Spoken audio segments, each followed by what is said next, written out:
Do you want to become a dictator? Do you want to become a genocidal maniac? Do you want to rule your nation like a god? Do you want to become a freely elected president? Well, I got the game for you.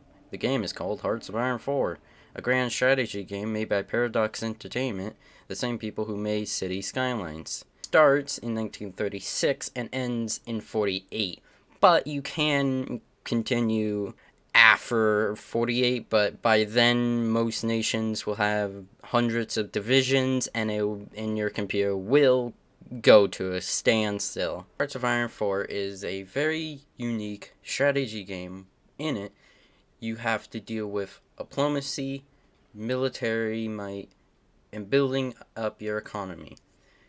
You can do this by building civilian factories, bunkers, airports, military factories, roads, infrastructure, all types of stuff to build in your nation and in puppet nations that you form.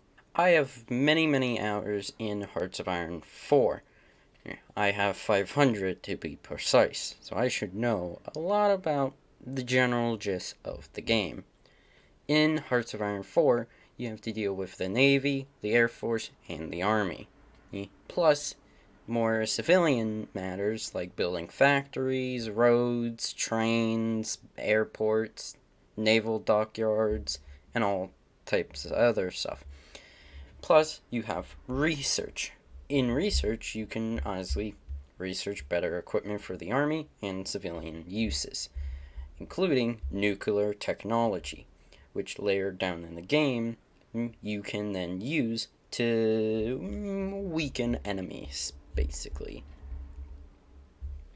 Focus trees are crucial to leading your nations to different areas.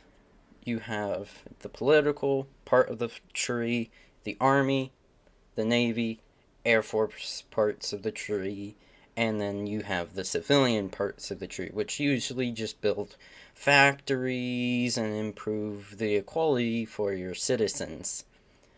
The political ones make your country go fascist, communist, non-aligned, or democratic. Democratic and non-aligned nations cannot justify wars, but fascist and communist nations can justify wars early on in the game. If you continue to go to war over and over again, world tension will go up. The higher the world tension is, the easier it is for democratic nations, one, to guarantee, other nations' sovereignty, and two, justify against you. If this happens, most likely you're going to go to war with the Allies or whatever major democratic faction there is in the game. Speaking about factions, there are three main factions in the beginning of the game when you click 1936. Start date.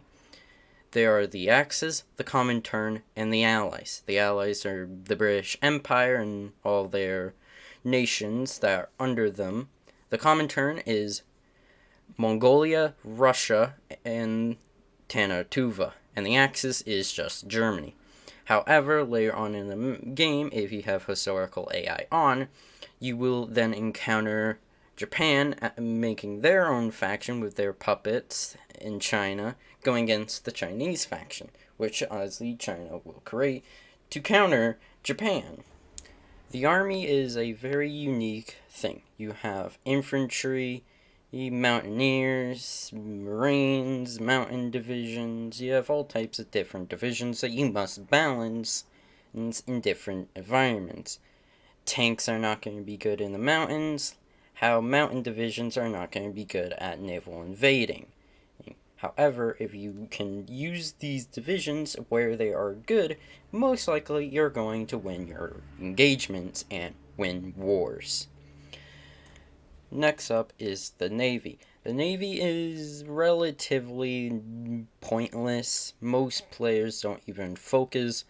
Most players just build submarines and cruisers and ships like that. and then just have a massive amounts of them and then just throw that. After Navy and Army is the Air Force. The Air Force is crucial to helping invasions go well. If you get red air, you're not going to most likely win your fights. If you get yellow air, it's 50-50. Green air is obviously the best because that means your Air Force has full air dominance over the enemy airspace. Hearts of Iron 4 also includes cheats. In case if you're getting very upset with how the AI is, kicking your ass for some reason. The cheats allow you to give yourself manpower, political power, army XP, and other things to do in the game, including Annex All, which... Fortress secure, long live our Soviet motherland, built by the people's mighty hand. Long live our people, united and free, strong in a friendship tried by fire. Long may our crimson flag. Anywho, if you liked the video, please, do the normal YouTube routine. Like, comment, subscribe, all that stuff that YouTubers say to their subscribers, do that, please. Yeah, fuck off.